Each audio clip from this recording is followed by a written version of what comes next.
నమస్కారం. మార్పు. మార్పు అనేది సహజమైనది, అనివార్యమైనది. కాబట్టి ఈ మార్పుని మనం ఆహ్వానించాల్సిందే.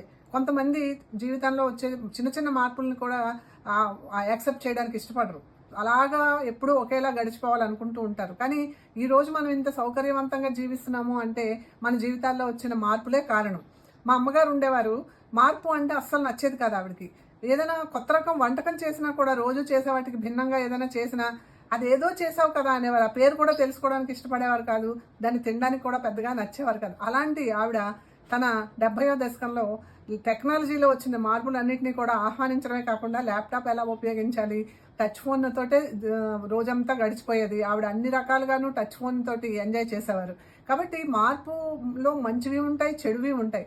మంచి మార్పుని ఆహ్వానించాలి, చెడు మార్పుని దూరంగా పెట్టాలి. ఈ మంచి చెడుల మధ్య విచక్షణ ఉన్న వాళ్ళకి ఏ మార్పును ఆహ్వానించాలి, ఏది వదిలిపెట్టేయాలి